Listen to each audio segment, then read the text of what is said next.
हातवर करून पाणी आमच्या हक्काचं,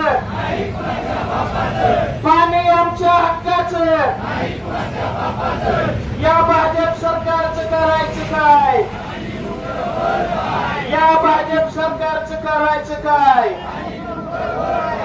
करमाळ्याच्या लोकप्रतिनिधीचं करायचं काय? करमाळ्यातल्या सगळे सत्तेत असलेल्या लोकांचं करायचं काय? आज या ठिकाणी खऱ्या अर्थानं मांगी तलावातील जर शेतकऱ्यांना न्याय हवा असेल तर सगळ्यात पहिल्यांदा आपण आपली पार्टी आणि कोणता की माझा नेता की माझा नेता त्याची चप्पल बाहेर काढायची, मग ह्या आंदोलनात सहभागी व्हायचं. खऱ्या अर्थानं तर ह्या आंदोलनाला न्याय मिळणार आहे. आज या ठिकाणी करमाळा तालुका हा इतका दुर्दैवी, खरं तर मांगी तळ्यावर सगळेच बोलणार आहे, परंतु कैलासवासी नामदेवराव जगतापांनी ह्या मांगी तळ्याची स्थापना केली आणि त्यानंतर कैलासवासी दिगंबररावजी बागल यांनी या करमाळ्यातील मांगी तलावाला पाणी आणून वेळोवेळी न्याय दिलेला आहे. मला वाटतं त्यानंतर आपल्याला मांगी तळ्यात पाणी आणणारा असा वर्ग कुठला याचा सापडलेला नाही किंवा मिळालेला नाही. त्यांनी यायचं त्या मांगी तळ्यावर राजकारण करायचं, पाणी सोडायच्या वेळी सोडलं बी पाहिजे, त्याबद्दल आमचा विरोध नाही किंवा काही नाही. उगाच काहीतरी राजकीय पोळी भाजण्यासाठी खाली पाणी सोडायचं. खालच्या बांधवांना, शेतकरी बांधवांना बी पाण्याची गरज असते, त्यांना बी पाणी दिलं पाहिजे.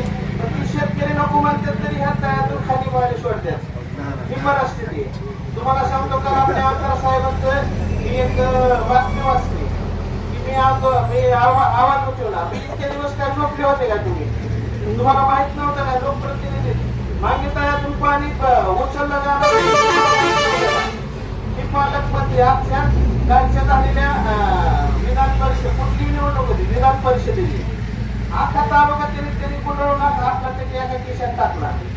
मग मला सांगा, आपल्या तालुक्यातले जेवढे लोकप्रतिनिधी, त्या लोकप्रतिनिधींच्या डोक्यात का आलं नाही किंवा पालकमंत्र्यांना का सांगू शकले नाही, साहेब आम्ही तुमच्या बरोबर 100% आहे, पण आमच्या मांगी तळ्यातलं जे पाणी तुमच्या अहिल्यानगर जिल्ह्याला जाते, तुम्ही पालकमंत्री आमचं, तुम्ही आमचं पाणी का ती जाऊन देता? असा प्रतिप्रश्न का कुठल्याच लोकप्रतिनिधींनी केला नाही? आमदार आपल्या राष्ट्रवादीचे, त्यांनी तरी किमान हे ऍड टाकून त्यांना पाठिंबा द्यायला पाहिजे होता. त्याच्या बरोबर आहे का? त्यांनी पहिली ऍड ही टाकायला पाहिजे होती, माझा 100% तुम्हाला पाठिंबा, पण आमच्या तालुक्यातल्या तळ्याचं पाणी बाहेर का जाऊन देता? ह्याच्यावर आम्हाला उत्तर पाहिजे, तरच आम्ही तुमच्या बरोबर आहे. कुशल लाचारी स्वीकारलेले आपले लोकप्रतिनिधी 100% सगळेच करमाळा तालुक्यात. मी सांगितलं ना, कैलासवासी नामदेवराव जगतापांनी ही मांगी तळ्यात केलं, कैलासवासी दिगंबररावजी बागलांनी त्याला न्याय दिलाय. त्याच्यानंतर आपल्याला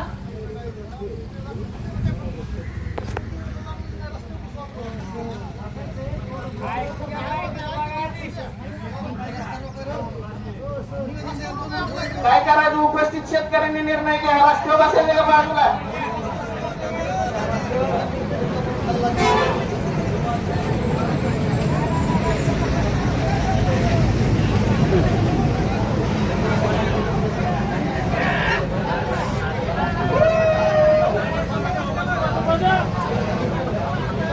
शेतकरी एकजुटीचा, शेतकरी एकजुटीचा.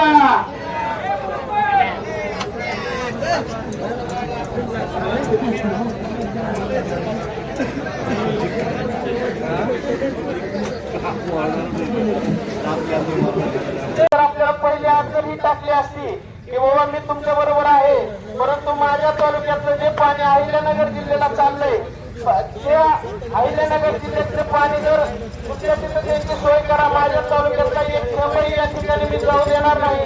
ही जर भूमिका आमदारांसहित त्याच्या सर्व लोकप्रतिनिधींनी भाजपच्या सहकारी केल्याच्या सर्व लोकप्रतिनिधींनी जर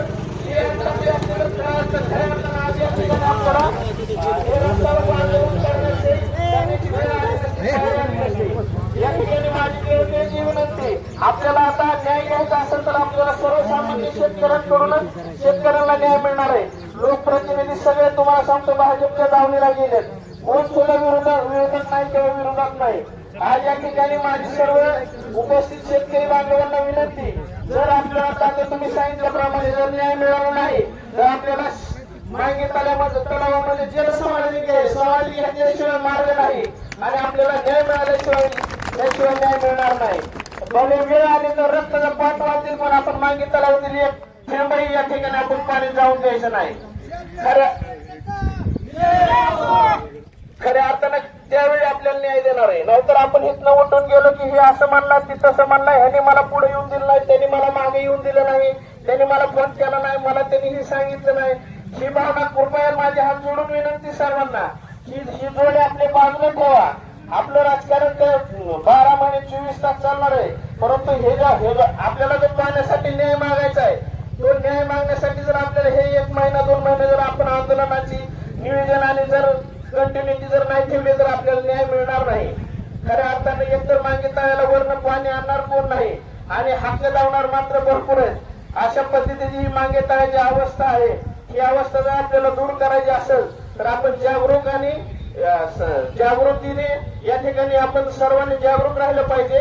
आणि या ठिकाणी सर्वांना माझी विनंती, जागा सोडू नका आणि या आपल्या भरत भाऊसाठी सर्वांनी काय वाजवा की आपल्या मागे लाभ क्षेत्रामध्ये नाहीत तरी सुद्धा त्यांनी पंचायत समितीचे सदस्य आहेत, त्यांनी आपल्या मागे तळ्यातील शेतकऱ्यांना न्याय मिळावा यासाठी ते या ठिकाणी रस्ता रोकोसाठी आलेले आहेत. कृपया मी त्यांना विनंती करतो की त्यांनी आपलं मनोगत व्यक्त करावं.